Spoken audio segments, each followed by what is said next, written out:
Hello, welcome back to Quest to Manifest podcast with Samuel Carter. Um, so today I was going to film in my garage again, but there are protests in Chicago going on right now, and there's a curfew to 9 p.m. It's currently 9:13 p.m., and I was just really scared out there.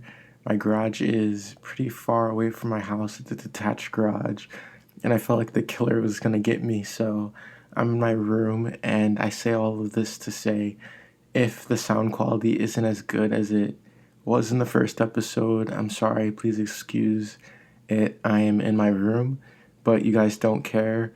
So, what you do care about is manifesting your dream life and attracting your dreams and making them become a reality. And I have a little bit of experience in this, and hopefully that will help you in manifesting your own dream life. So, the quote for today is: what you think, you create. What you feel, you attract. What you imagine, you become. And this is just so true. It all begins with your thoughts and what you think. And first of all, you have to become aware of your thoughts, what you're thinking, what type of self-talk do you have. That's the first step. And then once you are aware of that, it's usually not ideal. It's usually not the best. Most of our self talk comes from other people that we internalize, usually in our childhood. And no one's childhood, or not many people's childhoods, is perfect. So you might have varying degrees of self talk, and you might have things that you want to change about it. So after you become aware of what your self talk is now, that that's the point where you can begin to change it and consciously create the type of thought patterns that will help you to achieve your goals and help you to achieve a happier, more fulfilled life. So, what you think you create, and then what you feel you attract. What you create with your thoughts, that begins to bleed into how you feel. I'm currently in that phase where even my thoughts are good, but I'm still training it so that it can bleed into how I feel, because sometimes how I feel isn't what isn't a isn't doesn't seem like it's a result of what I'm thinking. The longer and the more consistent you are with making sure you have good thoughts, the more better you'll feel, and the more those thoughts will start manifesting themselves in how you feel. So what you create, you feel, and what you feel, you attract. You attract what you feel. I know when you meet someone, you feel their quote unquote vibe, and that their vibe is a direct result of how they are feeling, and that energy is manifesting and it's palpable. You can feel it. I know you've met people who you feel down, maybe insecure or not confident when you first meet them. You've also met people who make you feel expansive and like the sun, like nothing can stop them. This is all a result of feelings, and what you feel you attract. You attract with the people around you, the job you get, the hobbies you do, everything. Every aspect of your life you attract with how you feel. And what you imagine you become. This is basically the crux of manifestations. What you imagine you can become. And it also plays into that quote, be careful what you wish for, because sometimes what you think you want, it actually doesn't feel satisfying and worthwhile when you actually get it. So, my little experience with manifesting kind of began in elementary school. I don't want to get too long and drawn out with this, but as you guys know, I live in Chicago, and I live in a neighborhood on the north side. And Chicago's a huge city. It's a city of neighborhoods, and the neighborhood I lived in was pretty contained. The neighborhood I live in now is pretty contained. Everyone pretty much went to the same high school, some people went to a high school not too far, like a few miles away, but not too far. Still, like a two neighborhoods over. And Chicago has like 50 neighborhoods. But I say all this to say, I always wanted to go to school in the city. Ever since I saw the TV show The Carrie Diaries, which is amazing. I think you guys should watch it. She's from the suburbs and she gets a job in New York City and she has to take the train there, and it's like a whole different new life, and she's able to pursue her passion, which is like writing or fashion or something. Or it wasn't even her passion, but she got to live in the city, and from there she was able to pursue her passion. And I've just always wanted that. I love the city, the energy of the city, downtown, everything like that. And that just wasn't something that people from my school ever went to. They even so basically, I would always imagine going to school in the city, thinking about it, kind of manifesting it. That's the main part of manifestation. Just thinking about it. One of the most, I think, powerful ways to do it is right before you go to bed. You kind of use your imagination to walk through your dream life and where you want to be, and kind of force yourself to dream about that before you go to bed. Our minds are so amazing. It's such a gift that we have to be able to imagine. That's what makes us human, and it's just really special. So before you go to bed, make sure, if you can, that you think about what you want in your life, and think about that before you go to sleep and dream about that. So really ask yourself what you want. How do you know what you want? What do you feel expansive and fun and full of energy when you come across, like when you watch a TV show? What are you drawn to? What do you say, "Oh, I want to be like that. I want to do that." When you see people on the street, when you're reading blogs or whatever, just figure out what your heart is drawn to and listen to yourself and listen to your heart. And after you figure out what you want, then you can begin to manifest it. So back to my path. So also consuming media that is online, on track with what you want to manifest, is very important. I feel like it's super easy. It's so easy just to watch someone living a life that you might want to live something like, or manifest. Watching Architectural Digest on YouTube to see what kind of house you want, just stuff like that. It our minds are so our minds are so our minds can be so visual, and when you feed it the visuals you want, you are going to manifest that. So I didn't really have a plan. Nowadays I always have pretty extensive plans to help me manifest, and I think as you get older and further into manifesting, you will have to do a little bit more on your part to manifest. So long story short, I got into a selective enrollment school, which is kind of like a magnet school that you test into, that was downtown, and it was amazing. It really helped me to develop.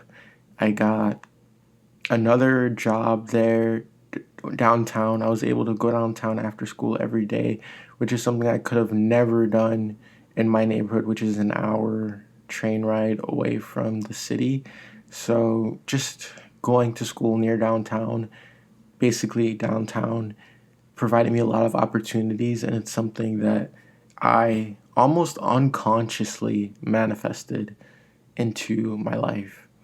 And from there, I was able to get my dream job slash internship at the Chicago Architecture, formerly Foundation, now Center. And it was literally the highlight of high school. Taught me so much about my passion, which is architecture. Helped me get into amazing programs, meet literally my best friends of my entire life so far.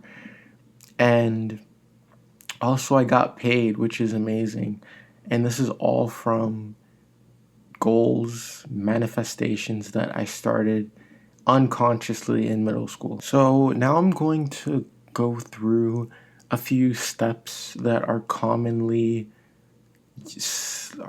said to that you need to do to manifest, and I'll say what my thoughts on them are. So I'm just on the Huffington Post, and it says step 1, get clear on what you want.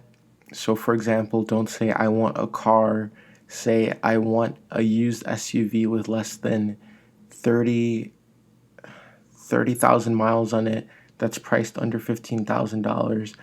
And while I do believe it's important to get clear on what you want, you don't have to be so meticulous, at least not early on. Don't stress about it. I just knew the general idea of what I wanted to feel like. And as long as you have that, I think you're fine. Don't stress about getting stuff too specific if it'll overwhelm you. That's something that you can figure out later on. So it says step 2 is to ask the universe. And yes, that's very important. You have to, maybe not, it doesn't even have to be consciously, whether you believe in God or the universe or whatever. I personally just talk to like a higher power, and just in my mind, I thank them for times that I feel like I've been protected. I try to be grateful whenever I remember to, and that really improves the quality of my life. But back to the point, ask the universe. Yes, it's very important. Vision boards are one of the most powerful and fun things that I use to help myself manifest. And I think that's a really great idea. Step 3 is to work towards your goals. And yes, that's also important. A lot of people, some people ask me, like, they're very confused about manifestation and they know I'm into it. And they ask me, how do I do it, Sam? How does it work? Do you just ask it? How do you get it the next day? It says, and it's important that you work towards your goals. You are co-creating your manifestations, your future with the universe. You'll have to put in work, just like anything else that's good in life. You have to put in work. That's anything that's worthwhile in life. You have to put in work, and it'll be very rewarding at the end when you look back and see that you were an integral part of creating your life. Step 4, it says to trust the process, and this is definitely the hardest, yet one of the most important parts. You have to kind of not, you can't stress about it a lot of times, and it's not a straightforward path.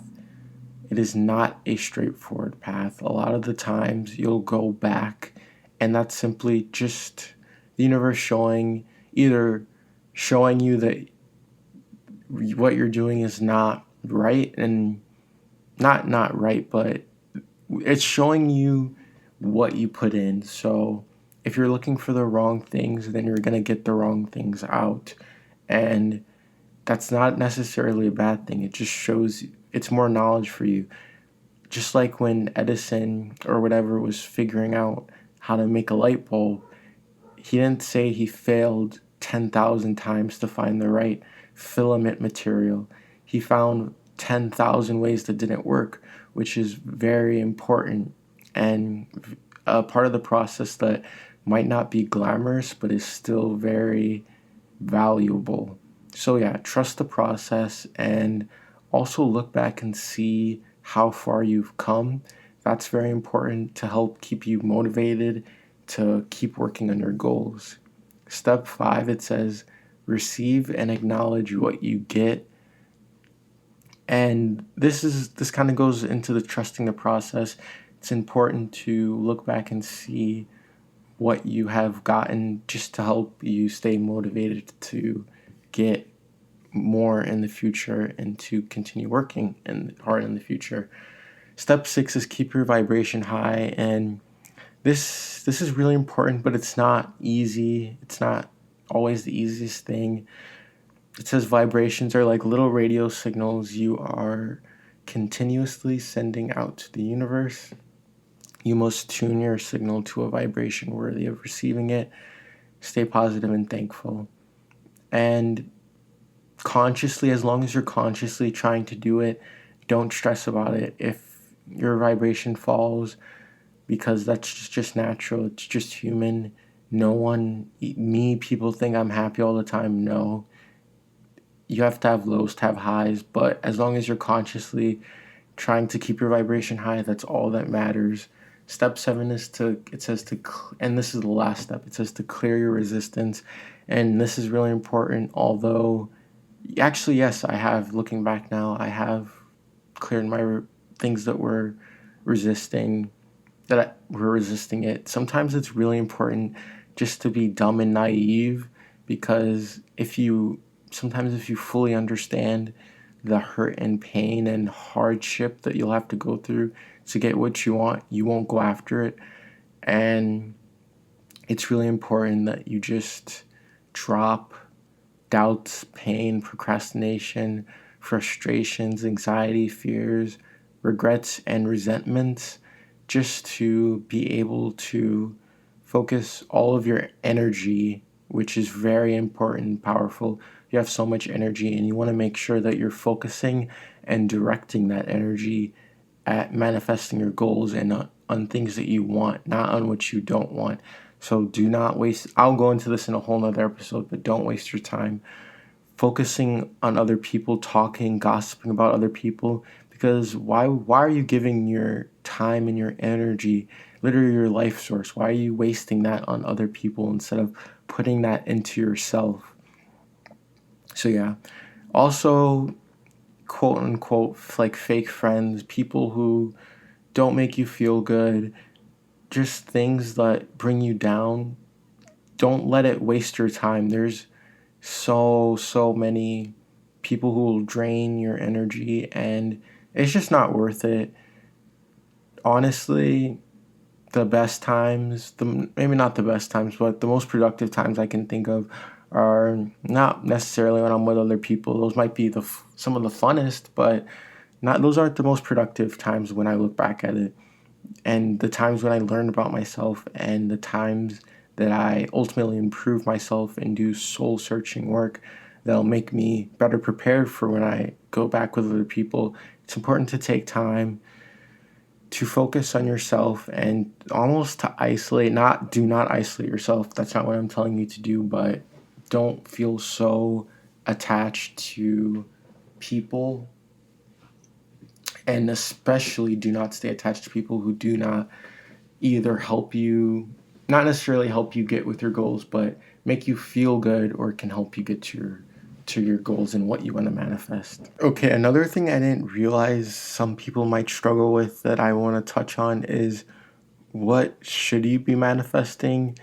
Your manifestations have to be really deep rooted and very connected to your core.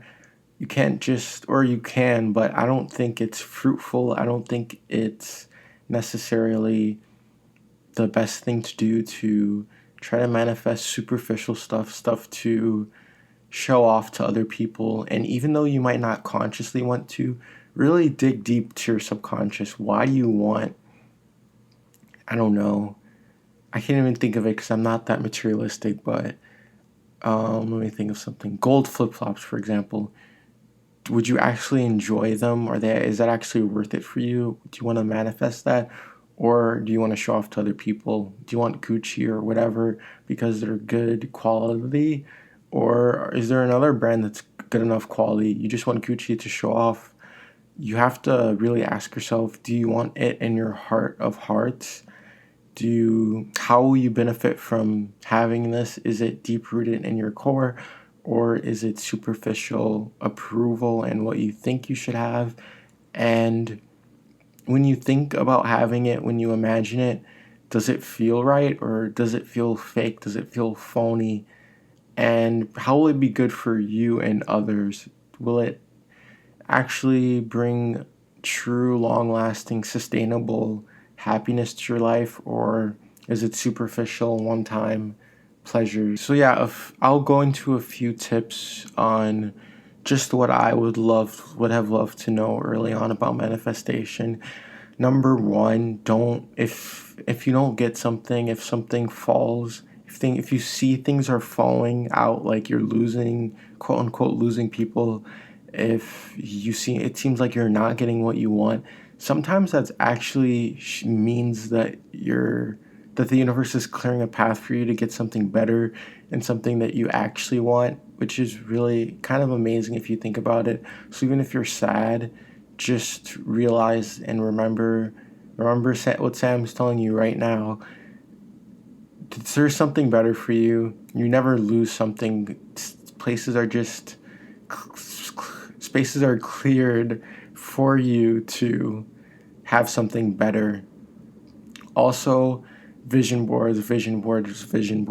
I love them. They're just really fun to make, and they help to materialize what you want. So if you have a journal, if you have a bullet journal, if you have a planner, that's really an important thing for you to see every day to help you manifest.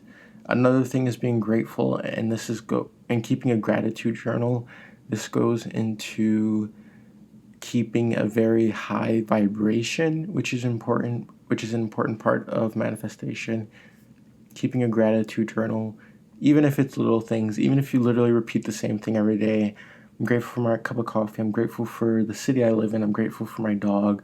I'm grateful that I can listen to this podcast right now. And I live in an age when I have access to this, because there's times not too far ago in history when you would just be alone. You might have the church, which is really kind of a cool resource, but it's nice that we have the internet to put good stuff in our mind. So yeah, that's pretty much it for today's episode.